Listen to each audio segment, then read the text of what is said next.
corruption in the Gambia is quite massive. We cannot afford. We deal with corruption on its own. Let's continue with the SWOT analysis. Okay. We haven't got to the threats yet. Fantastic. So corruption is maybe yes. Corruption is one of the threats. I mean, the other threats that I have identified is the structural problems in government itself, the lack of proper oversight mechanisms and things like that. The other threat that we have, nobody talks about it, which is the problem with security. Because for the first time in Gambia, we are beginning to see daylight robbery. People stand at the banks and wait for people to come out with big wads of money, and they drive behind you and attack you. People attack you in your homes. You know, in 2021, when I was launching my campaign, I said we have to take security very seriously. For some of us who think that we have made it and built big fences around our homes, thinking that we are secure, it's our watchman who will come after us. Oh. Yes, I said it. That's scary. Yes, I said it. Sometimes the things I say turn out to be just like exactly what happens later on. So I pray to God that the nice things I say would also happen. Amen to that. So that's why somebody sent me a video of one statement I made a while ago, and I was, wow. But the reason why it was what? Prophetically correct? Exactly. Oh, okay. Exactly. But also this is the benefit of experience. I was in Kenya after the post-elections violence of 2007, investigating what happened so that I could properly defend Ruto and Kenyatta. And what I saw there in Muthaiga was exactly what I was describing. Because people outside the tall fences are so poor, they don't have anything to eat. Whereas those in the big fences, they have it all. And you think that by just giving them little to get by, they would let you go scot-free. No.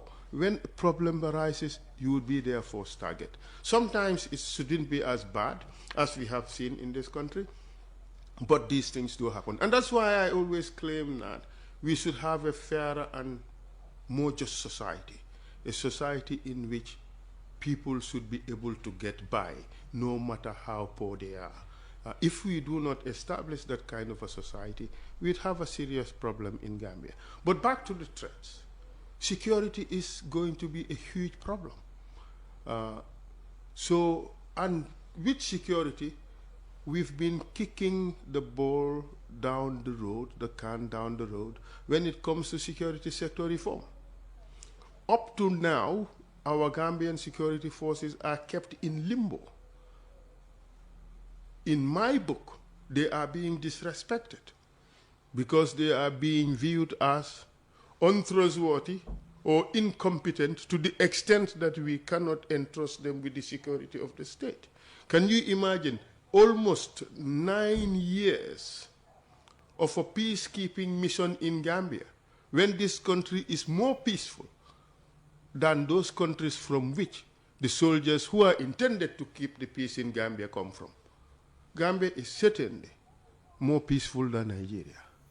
Certainly more peaceful than Ghana in my book. Certainly more peaceful than Senegal in my book. Why must we have their security forces in our country pretending to be keeping the peace?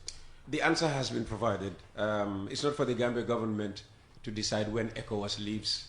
That's a decision left with ECOWAS. No, I disagree fundamentally. That's what they explain. That is wrong law. Whosoever advised them about that is not telling them the correct law. I would not be so insulting to say that the person who advised that does not know the law. But there's one fundamental principle of law, that is sovereignty. My friend, any lawyer should know that. every nation has a sovereign will to decide what it wants for its country. So Barrow could wake up one morning and say, ECOWAS, thank you so very much for the past 8 years of, stabilizing our security and whatever, but it's time to go, and ECOMIG will pack up and leave. They will have to pack up and leave. They will have to pack up and leave. ECOMIG can argue, but this is contrary to the agreement we have. This is contrary to the arrangements that were put in place. Fine. But notwithstanding, you'd have to go. So the breach could give rise to different consequences, but it would not give rise to staying put because of the sovereignty of the country. It's just like you have a person employed and you want the person to go. What do? Must the person say, I have a contract and I must therefore stay? No, you cannot force yourself into employment with a person. So, yes, your rights, your contractual rights would have been violated, but it gives rise to other arrangements. That is compensation for your losses. Mm-hmm. That is damages, but you cannot force it. So I think Gambia government, they just bluffed their way through. It is their modus operandi. They hoodwink the people. They come and tell us crazy stories because the thing is, most of our people... Well, thank God. What's your understanding of the raison d'etre of ECOMIG, and is there justification for its continuity in this country? Let's call a spade a spade. What's the spade here? What's the name of the spade? Barrow is afraid of Gambia's armed forces. He does not trust them. He thinks that it is padded with Gambian loyalists, and therefore he is afraid to be overthrown. That is the truth of the matter. Why would he then promote the current CDS to his position and, name new generals if he doesn't, have confidence in them? Well, there you have it. You're talking about new. Or is that new? Is that all tokenism? No, it's not necessarily tokenism. Mm-hmm. Okay, it's rather rewarding and buying loyalty, such that those people would be loyal enough to ensure his protection. That is it. And you cannot blame him. You cannot blame him because Gambia, how many coup attempts have we had under Jammeh? There were plenty. And the same people are still there. But you could justify that Jammeh, was inviting these coup attempts because he was overly repressive. Yes, that is true. But Barrow can equally justify that by suggesting that the army was almost built to protect Jammeh, even though there were miscreants within the army who thought it necessary to try to overthrow Jammeh. Well, the purge started almost immediately. The Usman Baji fellow, who was the CDS at the time, was quickly got rid of. But was Barrow comfortable enough with the level of the purge? Because to have purged all Jammeh loyalists... Well, why would he have brought in Masane Kinte then? Kinte was supposed to have come in and done that job for him. I don't think that they were satisfied. I don't think that he was comfortable. And that is why we have ECOMIG. Otherwise, what would be the reason? Who is our threat in Gambia here? So what do you understand ECOMIG are doing now, apart from engaging in public relations exercises, taking rice here and there during Ramadan and what have you? Their only purpose here is to prop up Barrow's government, to ensure Barrow's protection. That is the only thing. Senegal alone could have done that. Yes, but it wouldn't have been popular. That's the problem. So the easiest way to convince the Gambian people, remember, Gambia and Senegal, we have a love and not so love relationship. I would not say hate. I would say love-hate relationship, especially when it comes to football.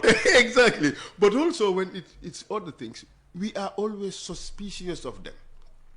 And because of that, it would not have been very palatable to have only Senegal. And that is why they made it an ECOWAS thing. And also, remember, for Jammeh to leave Gambia, ECOWAS had to be directly involved to some extent. So this is the reason. But the fact of the matter is, it is offensive to our sovereignty to have these foreign forces in Gambia. It is demoralizing for our armed forces, and it's in fact an insult to them. To put it not so mildly, because we need to call it by its proper name. Look, Gambian armed forces, we can be very professional. I have worked with them in several countries. In Sudan, when I was investigating the al-Bashir genocide, the Gambian armed forces were there, and they performed exceptionally well. Many of them won medals. Equally in East Timor. In East Timor, in fact, Gambian police and Gambian military occupied very senior and regional command positions. So this shows that some of these guys can be very, very professional. I wish the Barrow government had given them a chance. I was one of the few who started making this clarion call. Respect the Gambian soldiers, put them in their rightful places. At least now, when we see the president, the person behind him is a Gambian soldier. Previously was Senegalese. And no wonder, I mean, if you have these foreign forces in the outside the bedroom door of the president, I think that is too invasive. That is too much. And for some countries, this is a very serious problem. I recall having a conversation with me, Kofi Annan, former Secretary General, Babukar Bless Jany, former permanent representative of the time, and also foreign minister, and Tariq, and this guy, Tariq Aziz of Iraq. And we were, because Gambia was president of the Security Council, we were trying to negotiate easing of the restrictions, really, by Iraq for the inspection regime. Tariq Aziz was saying, do you want us to allow these foreign forces up to inside our palaces, up to inside the bedrooms of our president? We will not do that. And for the Arabs, they were ready to die for it. Here we are, having foreign forces in the kitchen of the president, outside his bedroom door, who knows, maybe even inside his bedroom, and to the extent that they are even able to steal food. I was going to say letting them into the kitchen was a bad idea, because they now start stealing food. So, Peter, I think this is ill-advised. I noticed later